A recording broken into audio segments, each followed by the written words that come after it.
Hey, everybody, welcome. Hopefully, everything is working right now. So, it's good to be here. I am so glad that you're able to spend some time with me this evening. So, welcome. This is where we're going to do some multiple choice practice. So, I am definitely looking forward to that. Like I said, I hope that everybody's doing well tonight. Thanks for coming by again.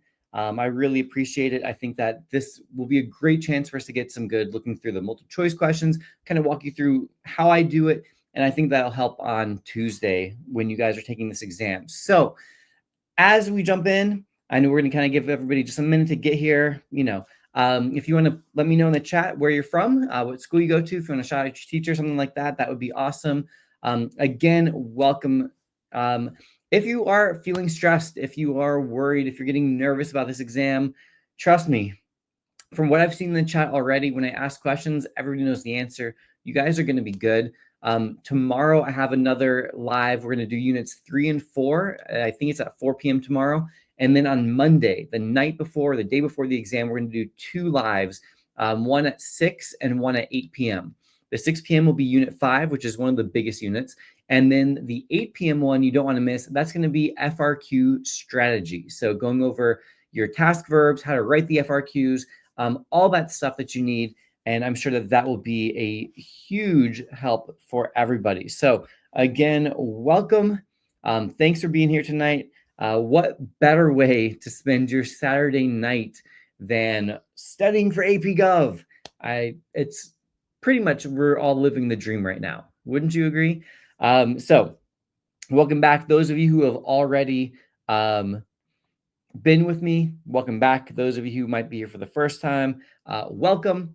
So I am Mr. Lamanna, and I'm glad to be here tonight with all of you. Case and Tell says that I gotta lock in, so I gotta lock in. All right, I'll do my best. Okay, so like I said, what we're gonna do is we are going to look at some released multiple choice questions. These are official from College Board questions. We're gonna go through that test. I'll kind of walk you through my thought process as I see them, how I would answer them. And like I said, I think that that can be helpful.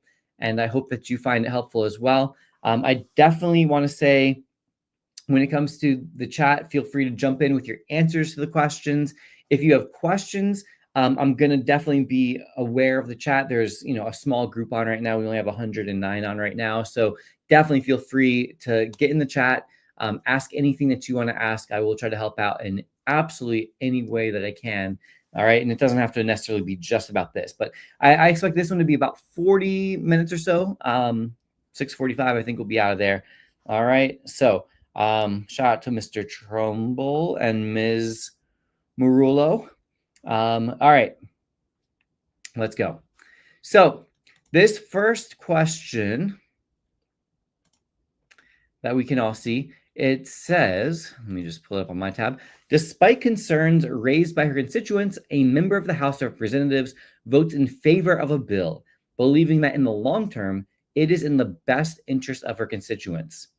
This is an example of which of the following models of representation.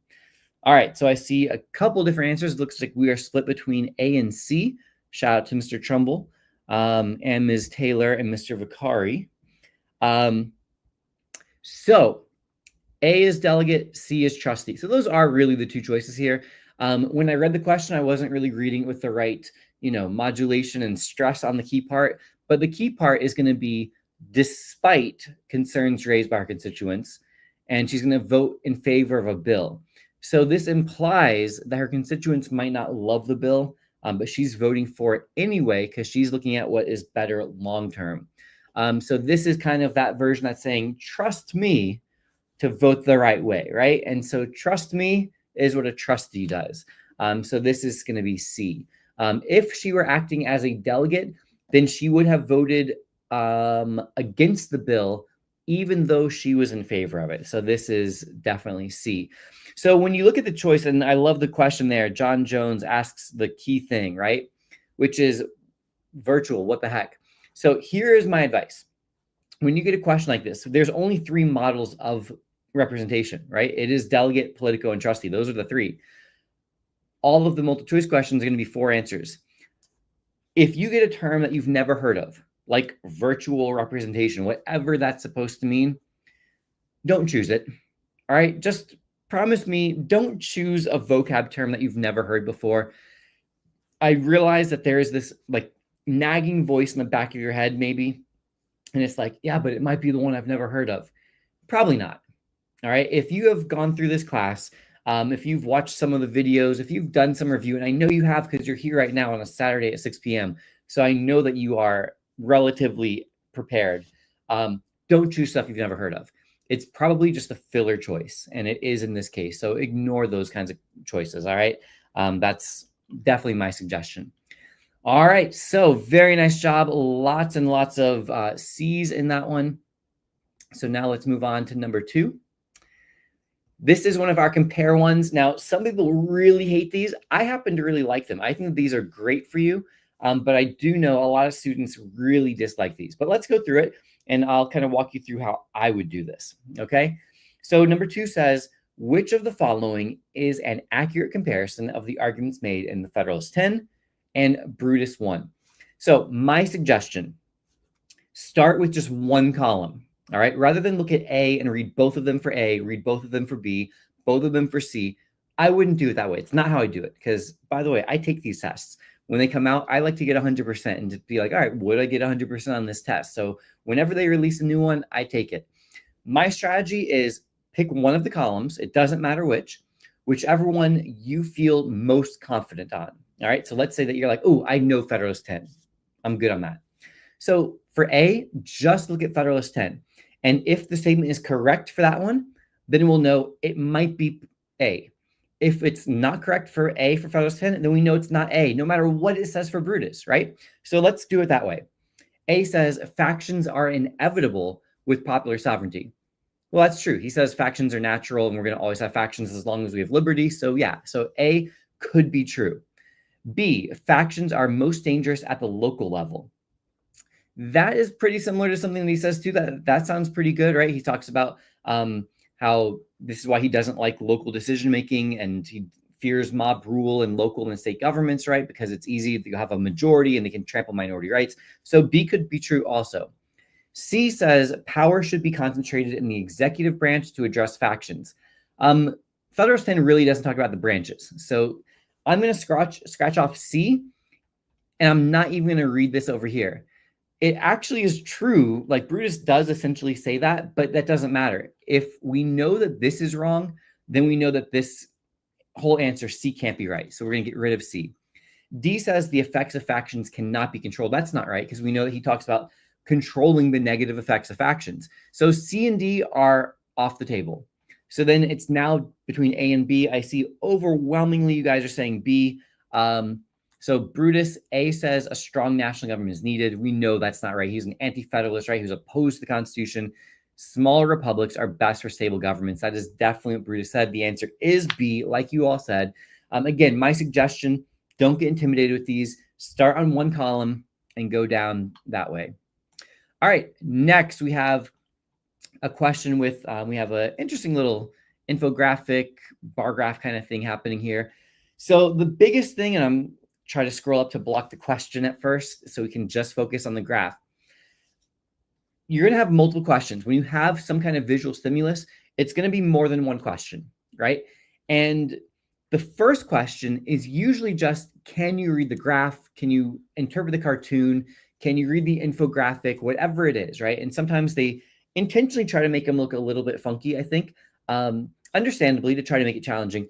The biggest thing, my suggestion is, before you read the question, read the title, read the labeling. If you have a vertical and a horizontal axis, read the axes.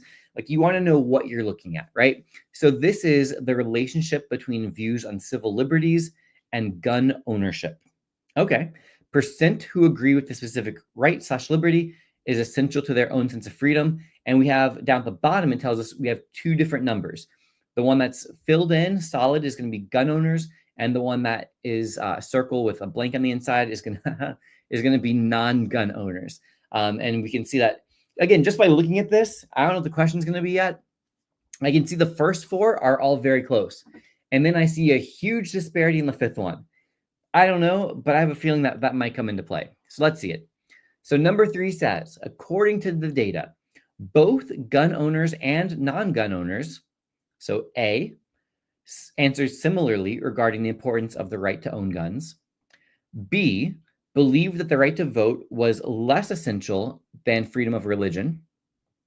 C, chose freedom of speech as the most essential to their own liberty. Or D, demonstrated deep division between one another in most categories. All right. I zoomed out a little bit because I realized I was in there a little bit too tight for you. So hopefully we're good there. Free speech, we can see, is just about tied. Right to vote, just about tied. Right to privacy, just about tied. Freedom of religion, just about tied. Very, very, very similar. We do see freedom of speech has the highest for both groups. We see a big disparity on right to own guns. So as we go through each choice, A, answers similarly regarding the right to own guns. That's not true, right? Gun owners are more than twice as likely to believe that that's an essential one. So A, not correct. B, believe the right to vote was less essential than freedom of religion. Right to vote is the second highest. It's 89 and 92 for the groups. Religion is 85 and 88. So voting was more essential than religion. So that is not true. So B says the opposite. C says chose freedom of speech as most essential to their own liberty. And so that is correct. And I see a ton of C's. Welcome back. I see some names I recognize already. So that's awesome. So thank you guys once again. And then D, demonstrated deep division in most categories. Again, there's only one category where there was deep division. All right. I might have to zoom out even more so we can get number 4, but let's see. It says, which of the following best explains how poll respondents regard the relationship between the right to own guns and personal freedom? All right, so I will zoom out. That might make it a little bit tough. Hopefully we're good with just seeing that. I think we can be. All right, A says, the poll shows there is an ongoing debate over whether gun control laws promote or interfere with individual rights. Okay. B, the poll shows that gun owners and non-gun owners have widely different views over a range of civil liberties issues. C, the poll shows that party polarization has a sizable impact on elections and policymaking at each level of government. Or D, the poll shows that even Congress has mixed opinions as to whether the Second Amendment involves individual liberty. All right, so I did want to zoom out even more there. I think that's important. So I'll give you guys a moment. This one is obviously tougher. Typically, the first question after the graph or the chart is going to be the easiest one. So we're getting those answers in. And hey, once you've gotten your answer, if you want to smash a like button also, always a good time for that. So feel free to do that. All right, so let's look at these. I see a lot of the letter A coming in. That doesn't mean it's right necessarily, so don't be afraid if you think something different. A says the poll shows there's an ongoing debate over whether gun control laws promote or interfere with individual rights. Well, we do see that divide, right? 74 to 35. So that would imply that there is a debate. We're talking about whether these, remember what the graph is showing us or the chart is showing us, the percent who agree that that right or liberty is essential to their own sense of freedom. So I would leave A as a possibility. Like, honestly, if I read just A, I wouldn't be like, ooh, that's definitely the answer. And that reminds me, by the way, read all the answer choices. Because sometimes one, like you'll get to A and it's like, oh, yeah, that sounds good. But then C is like obviously right. B says gun owners and non-gun owners have widely different views over a range of civil liberties issues. That's very similar to one in number 3. That's not correct. Again, 4 out of the 5, they were very similar on. C talks about party polarization, and I saw somebody, John Jones, said it just said gun owners and non-gun owners. It didn't specify a party, and he's exactly right, because C is tantalizing because it's a true statement, right? Party polarization, the parties getting further apart, Democrats getting more liberal, Republicans getting more conservative. That does matter for policymaking and at each level of government. That's not what this chart is about. So C is not supported by the chart. D says the poll shows that even Congress has mixed opinions. Well, this doesn't show anything about the opinions of Congress. So D is just completely not supported. So we have knowing that B, C, and D are definitely wrong, and we were like, A is good. The answer is going to be A. So very, very, very nice. Hey, those of you Disha and Lucien, if you're in his live, just tell people about me. All right. If you don't mind, just be like, hey, there's this Lamanna guy. You guys should check him out too. And I think he's doing his lives tomorrow, I believe. I'm on Monday also. So you guys can encourage them. They can come discover me the day before the AP exam. All right. I appreciate you. All right. Number 5. Oops, I don't want to show number 5 and 6. That's too much. We want to go one question at a time here. So number 5, this one, I think this one's going to be easy. Which of the following powers allows both the federal and state governments to make policies involving taxation? All right. Anna says she is at Kendrick. First of all, Anna, that's last year, right? Class of 2024, I do believe. Appreciate you promoting Lamanna at Heimler. Love it, love it, love it, love it. Are you really at Kendrick? If you're really at Kendrick, have an amazing time. And what an honor. I feel like I'm kind of at Kendrick, just ready to get there. I chose to go see Pearl Jam and not Kendrick the other night. He was in Atlanta, same time, right across the street. It was a very tough decision. Those are my two top, my favorite rock band, my favorite rapper, same night, right across the street. It was very disappointing. All right, so again, I'm letting you guys go through those choices: concurrent, exclusive, implied, and enumerated. Thank you, Alina. I appreciate you. And a lot of you are saying, Ladicola Productions, that's good. A lot of you are saying the letter A. And, well, that's exactly right. So nice job. This is a very basic fact recall question. There's not much for me to say to like walk you through this. This is pretty much, do you know what a concurrent power is? That's one that's exercised by both the federal and state governments. They both have them. They both have the power to tax. Exclusive is that it belongs to one or the other. Exclusive powers doesn't actually tell us which one. So it could be exclusively state or it could be exclusively federal, but it's one or the other. But as you know, living life, everybody makes you pay taxes, right? So that's concurrent. Implied powers are ones that are not directly stated in the Constitution, but based on the necessary and proper clause, they are claimed by Congress specifically. And enumerated powers are written down. It says Congress has the power to declare war or to do whatever. I would love to focus more on econ. I love econ. Econ is where it's at. But this is what I'm focused on at the moment is Gov. Appreciate you, Melody. Great name, Melody Reckless. That's awesome, actually. Turner says I should make a parody song for AP Gov. I don't know if you can read the shirt. I know it's tough, but I actually did do an AP Gov version of Cardigan a few years ago. It's kind of cringe, but I wrote the whole song, and I think the video I do a verse, two verses, a bridge, and the chorus. And I actually sang. I don't sing well, but I played guitar and I did it. It was a thing. So yeah. Just a reminder, I said this, I think in the last one, I don't know if I said it in this one or not, but I am on TikTok. So at Carrie Lamanna. So if you want to follow me on TikTok and help me out and you can share and all that kind of stuff, that would be amazing. I'd appreciate that.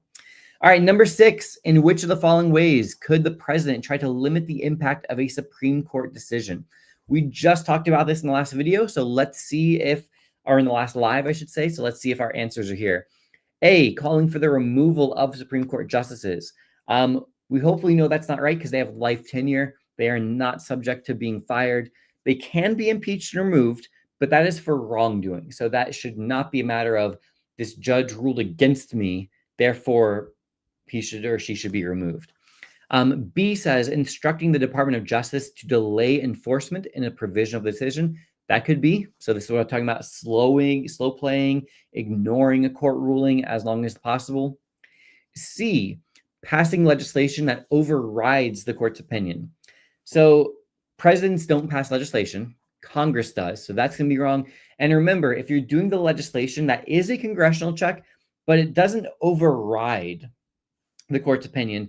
It's kind of finding a way around it. So it's finding a loophole. It's not knocking it down. All right. So I would say C would be wrong. Even if the question is about Congress, I would not support C.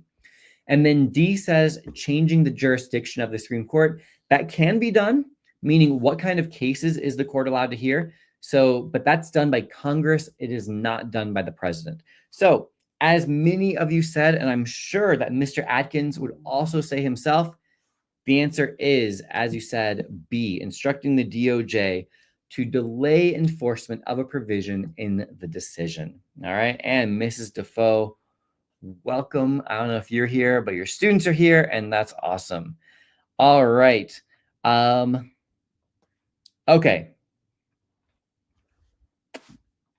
Think we're good there. All right. Next up, number 7. Oh, we got reading. I know that's how you react too. So look, I write these questions a lot of times, like for the ultimate review packet for the exam slayer. I know these are annoying. You got to practice them. At least this isn't a lot of words. All right. So questions 7 through 9 are from an excerpt from Schattschneider. That's a heck of a name. E. Schattschneider. Schattschneider. I don't know, but I'm not mature enough for that name. He wrote something called The Semi-Sovereign People back in 1960. What we have here is it says, the vice of the groupist theory, all right, the vice, so negative, is that it conceals the most significant aspects of the system. The flaw in the pluralist heaven is that the heavenly chorus sings with a strong upper class accent. Probably about 90% of the people cannot get into the pressure system. That last sentence feels important. The notion that the pressure system is automatically representative of the whole community is a myth fostered by the universalizing tendency of modern group theories. Pressure politics is a selective process, ill-designed to serve diffuse interests.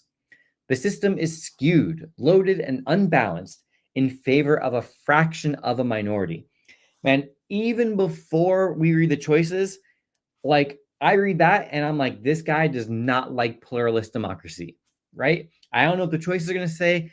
I haven't looked at this since a year ago, but 100%, I'm on. This has got to be something related to pluralist. That's what I think. So I'm going to give you guys just a moment over here. All right. A says pluralist democracy, which seeks to shield elites from popular opinion, functions best when individual citizens do not participate in the process. I don't see anything to support that. B, participatory, even though it was about pluralist, right? But that's not what it's saying. So this might be one of those good trick answers because it's like, oh, pluralist, but read the whole thing. It does not talk about individual citizens not participating. I don't think that's what he's about whatsoever. B says participatory democracy, which emphasizes limited participation, marginalizes those who do not have the economic means to participate. Again, the second part is kind of what he was saying, but participatory democracy does not emphasize limited participation. So you have where it is being misdefined here. All right, C, pluralist democracy. Though it involves groups at different stages of the process of developing policy, excludes a significant portion of the population. That is, I mean, that's the answer, right? Like, let's look at D. I actually didn't scroll down far enough, my fault. D says participatory democracy, which emphasizes expanded participation, creates too much conflict within the system. So he's basically saying his argument is we have pluralism, we have groups, and we think that's good, but 90% of the people aren't part of the group, so they're not actually getting represented. Yeah, so this is definitely that. All right, bump. All right, oh boy, some of you guys. Easy. Oh boy. Okay, we're gonna just ignore all of this. Jeremy, you're not failing this test. Don't bring that negative energy in here. We're gonna all pass this test. All right. Okay. Some of y'all getting weird in the chat. It's what happens. This is only the third chat though, or only the third live. Usually it takes to like the fourth or fifth until people start getting weird. But all right. Number 8. We might have to scroll up. I hope we don't. But number 8 says, which of the following statements about interest groups would the author most likely agree with? So again, let's just kind of come back up to this. He is upset that people don't have power, right? That's my main takeaway, is that he thinks the failing in pluralist theory is that the people don't really have power. So that's my starting point for this. So I think we might be able to answer it without looking at it again. Interest groups play the important function of including more people in elections. I don't know if you'd agree with that. I'm not sure. Let's see. Again, I want to let you guys answer this. B says, interest groups undermine stability by creating too much conflict and polarization in politics. Okay. C, interest groups tend to overrepresent elite interests. Or D, interest groups have less power in American government than political parties have. Yo, thank you. We're getting people recruiting people to the lives. Big ups, respect. I appreciate you. I appreciate it. Yeah, we're getting 5. That's absolutely right. Absolutely right. All right, so I see a lot of letter C's coming in, which is good, good, good. I think, let's look at it. A, definitely not right. He's not for interest groups, right? He doesn't like this group-based thing. So C is positive towards groups, so that's not going to be our answer. Sorry, my phone just won't stop vibrating. It's really annoying. It's just random push notification. It's not even anything important. B, interest groups undermine stability. True. By creating too much conflict and polarization, he doesn't, that's not what he says. So again, B starts with something that's kind of true, but that's not at the basis of his argument. C definitely is. Interest groups overrepresent elite interests. That's his whole problem with it, right? It's representing a small fraction of the population. And then D, there's no mention of political parties in there, so we're not really comparing those two. All right. Yes, absolutely. We use interest groups as essentially as factions. We could also use parties for those too. When answering the FRQ, should I letter my responses? No, but it doesn't really matter. You can if you want to. Skip a line, though. 100% skip lines. We're typing this here. Skip a line, skip 2 lines. I promise I've been an AP reader since 2014. It is massively helpful to the reader to not have a blob of text, to have space. It's just, it helps so much. All right, number 9, last one that goes with this excerpt. It says, which of the following activities would the author most likely be concerned about interest groups engaging in? Concerned. All right, so probably something he wouldn't necessarily want them to do. That's what I'm thinking. A says, educating and mobilizing citizens around their cause. Maybe. I don't know. He didn't love groups, but that doesn't seem to be the problem because that would be involving the people. Again, let me not talk and say too much because I want you to think these through. B, introducing legislation that limits the power of others. Okay. C, representing broad segments of society and sparking emotional political debates. Or D, forming iron triangles with bureaucratic agencies and congressional committees. All right, now this is the first one. So of the first 8, almost everybody said the same thing for all of them. And I have some answers that are all over the place. First of all, just hit me with a yes, no. Would you agree that this is the toughest question so far? So is this the toughest question so far? I see a decent amount. It was a bunch of C's initially. Then it looks like a bunch of B's. I thought I saw a D. There's one D, a couple D's in there. Aaron asks, what are the chances you'll be reading any of our exams? Not good. There's approximately 300,000 exams are going to be given. I'm going to read, it depends which prompt I get. If I get FRQ 1, 2, or 3, I will probably read about 3,000 of them. So, that's about 1% that I'll score. So I'll probably read somebody's, but not a great chance that'd be yours. If I get the argument essay, I'll probably do closer to 1,000, maybe not even 1,000. Those take a lot longer. All right, I agree. This is absolutely the toughest question. So let's go through these choices. Well, let's focus on B, C, and D, okay? B says introducing legislation that limits the power of others. So a lot of people put B. Would he be concerned about legislation that limits the power of others? Yes, he absolutely would. However, do interest groups introduce legislation? No, they do not. So the answer is not B. Despite being something that the author would not support, it includes a factual inaccuracy. So the answer is not B. Letter C, representing broad segments of society and sparking emotional political debates. Well, the sparking political emotional debates, that can be good, it can be bad, but I can be relatively neutral from the author's perspective. He didn't complain about politics being too emotional or not emotional enough, so I don't think that's really relevant. The first part, though, how would he feel if interest groups represented broad segments of society? He would like that. His problem with interest groups is that they don't represent like 90% of the people, right? That's what he said up here. He says the flaw is that it's a strong upper class accent. Probably about 90% of people cannot get into the system.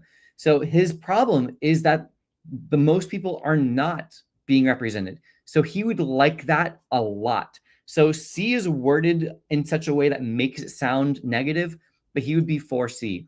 So our answer is going to be D. And again, to help us with this, come back to your answer for number 8. Answer for 8 was interest groups overrepresent elite interests, right? It's just worried about the upper class. It's not worried about most people. It's only worried about those in the system. Well, what's more elitist than an iron triangle, right? Iron triangles are super elite. You're taking an interest group and getting into the room with members of congressional committees, of bureaucratic agencies, and they are making policies to benefit the interest group. And he said the interest group is not representing everybody. It's just representing the elites. So he would not like letter D at all, forming iron triangles. So iron triangles are actually, and this is just as a teaching moment, we talk about interest groups and the idea is, oh, it's group, so it's pluralist, right? But the fact that they're part of iron triangles, the fact that some of them represent very wealthy interests, you can also make a good argument, and the author makes the argument that they're not pluralist, they're actually elite. So I hope that makes sense. You guys let me know. But the answer is D. So, hey, when you see a bunch of letters coming in the chat, it doesn't mean it's right. You guys have been doing great. That is a tricky question. The way that they worded it does make some of them sound, better or worse. But yeah, I hope that makes sense, that the answer is actually definitely D. Okay. I think we're good. Number 10. All right. Don't want to scroll too far. Just a little bit. Okay. All right. Number 10 says, according to the U.S. Constitution, all revenue bills must. We just did this. If you were around an hour or two ago, we just talked about this one a little bit. Again, thanks to everybody who's here. Once you got your answer locked in, you got it thrown in the chat. Go ahead, smash that like button if you haven't already. Again, I want to say thank you to everybody who's here right now. We have 229 that are on at this moment. So thank you guys for being here, spending part of your Saturday afternoon. I know you have lots of choices. There are some that are, much bigger channels and more popular. So I appreciate you being here. I promise to do my best to get you guys through this. Everybody's saying the letter B. This is a very basic recall question. The answer is, in fact, B as in boy. So we're good with that. They must originate in the House. As a bonus, what's the name of the committee? We did this one. Again, I kind of did this in the chat last time as well. What's the name of the committee that these tax and revenue bills are going to originate in? And you can throw that in the chat if you want. Here is number 11. Which of the following illustrates an economic policy most likely supported by an ideologically liberal individual? And yes, it is Ways and Means. Love, love, love to see it. Thank you, guys. Appreciate it. Jack asks if I do SCOTUS predictions. I assume you mean for the FRQ.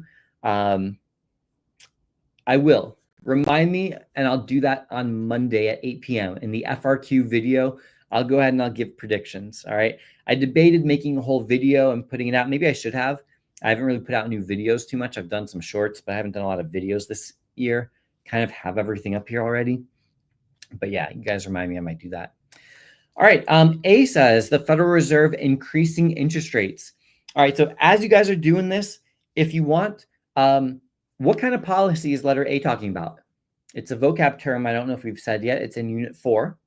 So what kind of policy is letter A referring to? That's my question for you.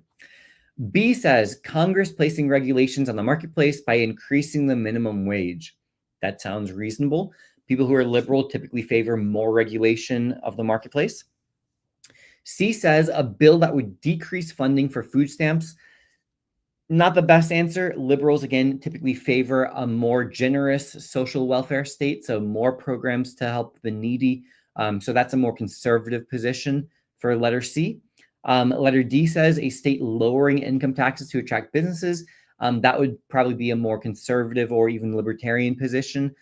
So our answer is going to be B. You guys did a great job with that. I see two choices. People are saying fiscal and some are saying monetary. Shout out to Mrs. Taylor Mr. Taylor, my bad. Shout out Mr. Taylor. And as Mr. Taylor would tell you, if he were here right now, letter A is referring to monetary policy.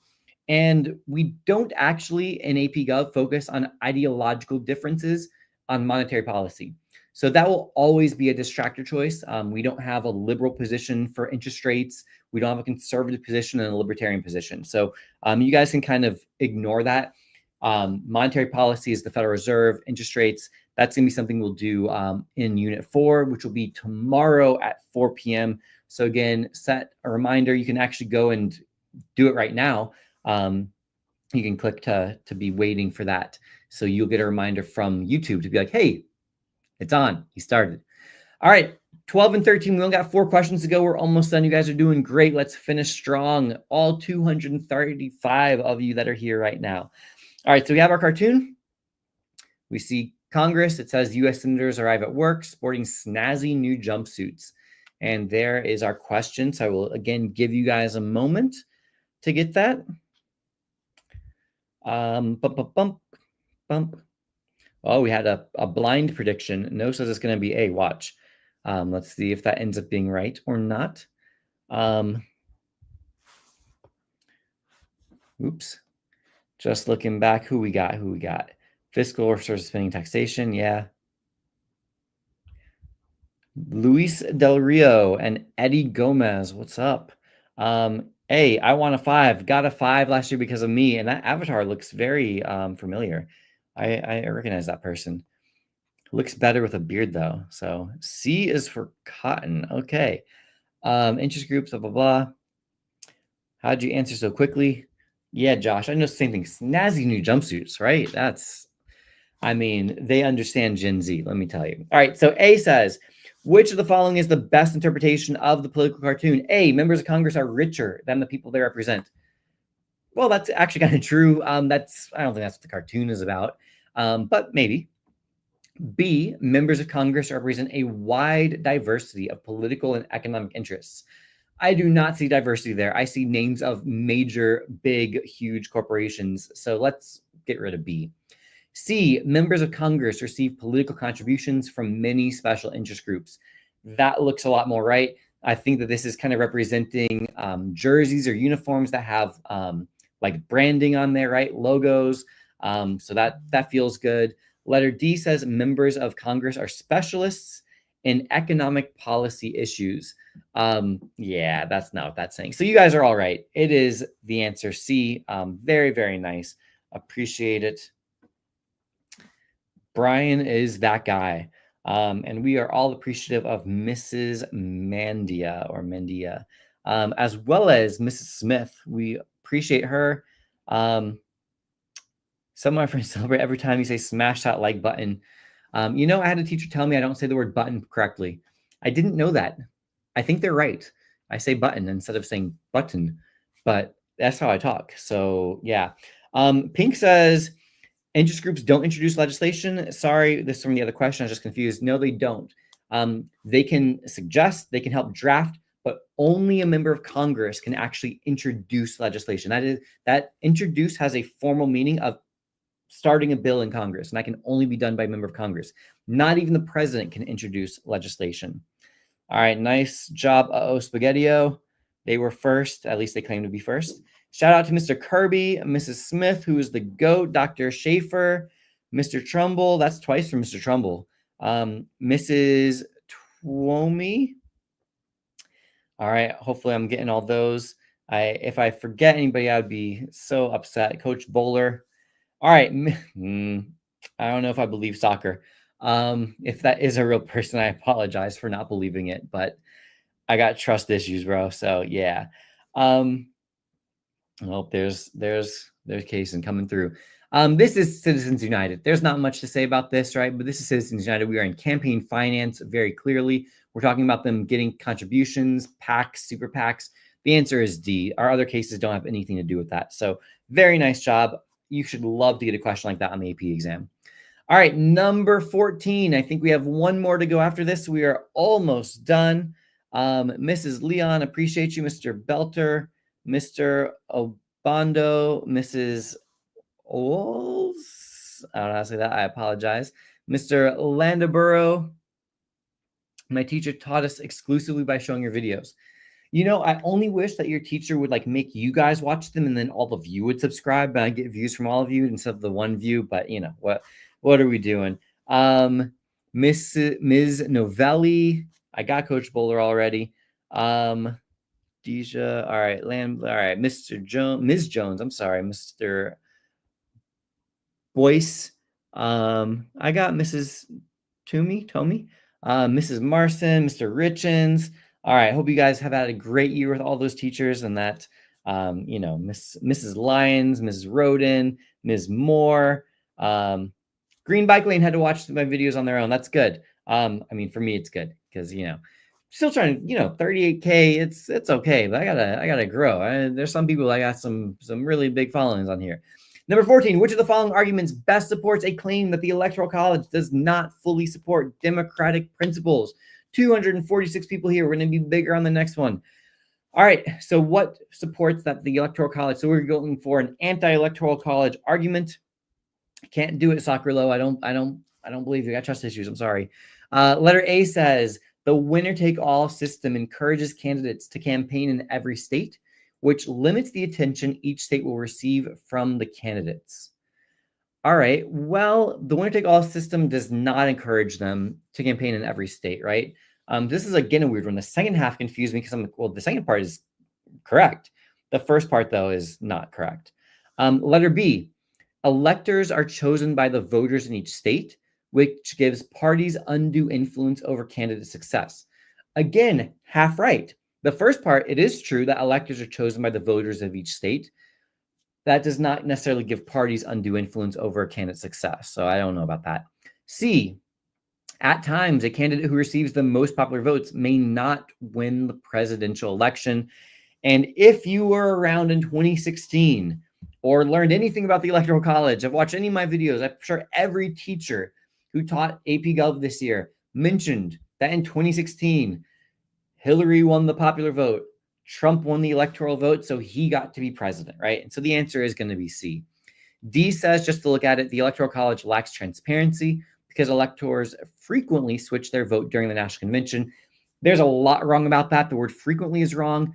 Electoral College does not vote at the National Convention, and it doesn't lack transparency because we actually know who votes what way. So D was wrong pretty much every way that it could be wrong. It was wrong. All right. Again, I got a few more. Bump. Does anyone know YouTube channels that does AP Stats or AP Macro? I do AP Macro, so you can actually find my AP Macro stuff. So look at me for AP Macro. That's to Calopsia. I apologize for not pronouncing stuff correctly. I actually take a lot of pride in pronouncing people's real names correctly, but a lot of times with usernames, it's tough to tell. Spaghetti is going to take advantage of this loophole in a few years when he or she runs for president. Absolute legend. All right. Contagious. It's like COVID, I tell you. Can you go more into Electoral College? I will do the Electoral College thoroughly on Monday. That'll be the first one on Monday. I think it's 6 p.m., whatever it is. Appreciate you know. 2016, was it as contentious as 2000? In some ways more contentious. I was young for 2000, so my memories of it, I remember it, but like I was a kid, so I was a lot more aware of 2016. I was an AP Gov teacher at that point, so like I knew all the details for that. I think it was more end of the world in 2016 than it was in 2000. Miss Hall is the GOAT, you guys. So shout out to Miss Hall. I know you would think my back hurts, but thankfully I deadlift 500 pounds, so I can carry everybody on my back. It doesn't even hurt. We're good. All right, number 15.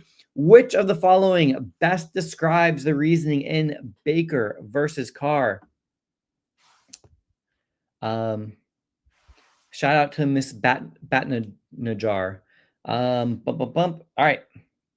So again, as the answers are coming through, I'm going to give you guys just a moment, kind of delay here. Again, thank you to all 252 of you who are here.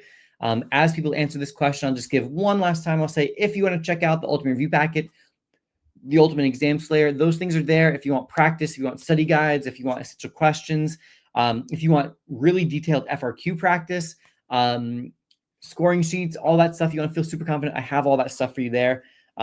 Cormac, yes, I do AP Micro also. So I do have full videos on macro, micro, and gov. The econ videos, you'll see a little bit lower quality per se, but the content and all of that is still great. Yeah. Shout out to Mrs. Lyons. I got Mrs. Lyons. Did you miss me? I said Mrs. Lyons. Bump. A for Alma. Okay. So, A says unequal representation of citizens in legislative districts is unconstitutional and may be reviewed by courts. That sounds pretty good. B says political issues such as reapportionment, redistricting, and gerrymandering are to be resolved by the legislative branch. So just a little content here. What that's saying is that would be a political issue, and therefore it would not be justiciable. Justiciable is the vocab word. If you watch my video on Baker versus Carr, I say that they said that these issues are justiciable. So B is not correct. C, racial gerrymandering is a violation of the Fourth Amendment's exclusionary clause. A lot wrong in that one. It's not about race. It's not about gerrymandering. The Fourth Amendment is nothing to do with gerrymandering. And exclusionary clause, that's not a thing either. There's an exclusionary rule based on the Fourth Amendment. It's not a clause though, really. Gerrymandering favors a single party is not subject to legal action because there is no standard to determine how a state legislative district may be drawn. B and D are actually saying the same thing. They're worded differently, but they are saying the same thing. Our answer is A. You guys were right. Very nice job. That is our multiple choice test that we are looking at. Mr. Groff, what's up? Mrs. Major, Mrs. Novelli, I got you already.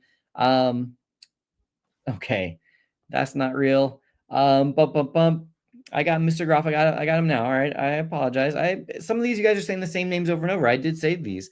Shout out to Lamana. Okay, Mr. Trumbull, Defoe, the GOAT, Mr. Obando, Grant, Wilson. Okay, so again, thank you to all of you for being here. As we wind down, Mrs. Berryman, pretty much I'll kind of shout out until we start winding down. Thank you guys. Again, don't give up. You got this. Just all over my channel for the next, 48 hours. Just watch these videos. I have notes to follow along and study guides, all that stuff if you want it. Appreciate you guys so much, Professor Jones. You know what? I wish the Heat didn't take your Hawks playoff spot because we would have the number 11 pick in the draft right now, and we got absolutely embarrassed, like one of the worst defeats in playoff history. It was horrible. So I wish that the Hawks had won, if I'm being honest here. Ms. Hairston, Berryman, how do I pay money for your services? Well, I think there's like a super chat thing you could always do, I'm sure. And then there's always the Ultimate Repacking and Exam Slayers if you really wanted to. Mrs. Nims, Sam, okay. I will see you tomorrow, Levi, and I hope I see everybody else here. Turn on notifications. Disha knows what's up. You guys are definitely all getting 5s. Carson, good guy in the chat. Snipes looking at spaghetti like you're doing pretty good over here. Mr. Cheyenne, what units are coming tomorrow? Tomorrow's units 3 and 4. Unit 3 is my favorite, civil liberties, civil rights. And then we'll do unit 4 about ideologies and that kind of stuff. Appreciate it. I will see you guys tomorrow. So I think that we are pretty much good to go. So let me go ahead and look into the camera to say goodbye to everybody. Thank you for being here. You guys have a great night. Again, let me know questions and stuff like that. I'll try to help out in any way I can. I will see you guys back here tomorrow for our next live. Until then, this has been a Lamani production. Thanks. See you guys.